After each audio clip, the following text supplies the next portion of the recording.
Hi everyone, welcome back to my channel.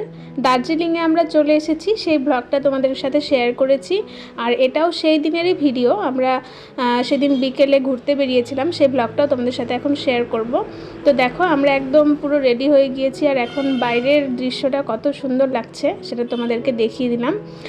আর এখন একদম ready হয়ে গেছি। এখন এখান থেকে বেরিয়ে আমরা যাব ম্যাল মার্কেট, আর ম্যাল রোডের পাশে আমাদের হোটেলটা ছিল, তাই একদম কাছেই ম্যাল মার্কেট আর কি। সেখানে যাব, সেখানে কী কী পাওয়া যায় সেগুলো তোমাদেরকে দেখাবো, সেইখানে কেমন স্পটটা সেটাও দেখাবো। এই যে আমরা বেরিয়ে পড়েছি, আমরা হেঁটে হেঁটেই চলে আসলাম, একদম সামনেই ছিলাম আমরা, একদমই কাছে। আর এখানে কিন্তু প্রচুর হোটেল রয়েছে, তোমরা চাইলে এসে থাকতেও পারো। বিভিন্ন রকম হোটেল পাবে, বিভিন্ন রেঞ্জের।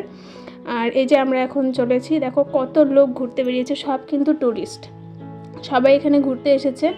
আর এখানকার স্থানীয় লোকেদের বিহেভিয়ারও খুবই ভালো, তাদের সাথেও আমরা অনেক কথা বলেছি। এখানে কোথায় কোথায় কি কি দেখার লোকেশন আছে সেইগুলো আমরা শুনে নিয়েছি, সেগুলোতেও এরপরের ভিডিওগুলোতে তোমাদেরকে দেখাবো। তো এখানে দেখো, এখানে কিন্তু আসলে তোমরা ঘোড় সাওয়ারি করতে পারবে। তো এখানে এক একজনের মানে পার পার্সন করে 100 টাকা করে নিচ্ছিল ঘোড়াতে উঠে ছবি টবি তোলার বা ঘোড় সাওয়ারি করার জন্য। আর এখান থেকেও একদম খুব সুন্দর দৃশ্যটা তোমরা দেখতে পাবে। আমাদের রুম থেকে যে পাহাড়টা দেখা যাচ্ছিল সেটাই কিন্তু এখান থেকেও দেখতে পাবে, মানে চারিদিকে পাহাড়ে ঘেরা, আর এই জায়গাটা একটু সমতল, সেই জন্য এখানে লোকজনের ভিড় কিন্তু অনেক বেশি। আর একটা ট্যুরিস্ট স্পট তোমরা বলতে পারো, খুব সুন্দর এই জায়গাটা।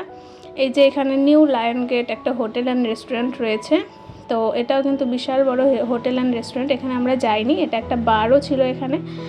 আর এরকম কিন্তু প্রচুর ঘোরার জায়গা এখানে রয়েছে। আর এই হচ্ছে ম্যাল বাজারের, মানে এটা মেন ম্যাল বাজার নয়, পাশে একটা ম্যাল বাজার ছিল, সেটা এখন বন্ধ রয়েছে।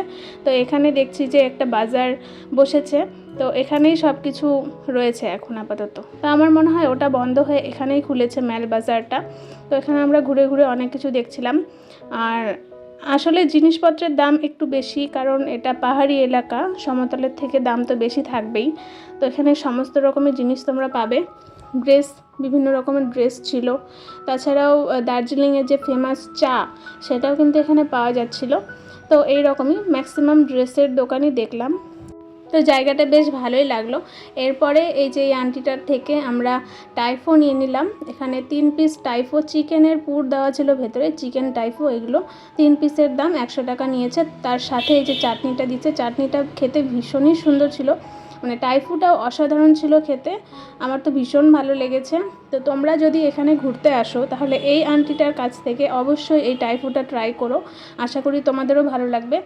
আমার তো ভীষণই ভালো লেগেছিল। আর এখানকার ওয়েদার কিন্তু খুবই সুন্দর ছিল, এখানে একটুও গরম লাগছিল না। রাত্রিবেলা একটু ঠান্ডা পড়েছিল, তখন সোয়েটার না পরলেও হবে, পরলেও হবে। তো এখানে অনেকক্ষণ টাইম কাটালাম আমরা, একদম সন্ধে পর্যন্ত। আর এই যে এই হোটেলে আমরা ছিলাম, বাদিকের এই হোটেলটা, হোটেল ডি সাংগাই। তারপরে রাতে খাবার দাবার নিয়ে আমরা একবারে রুমে চলে এসেছি।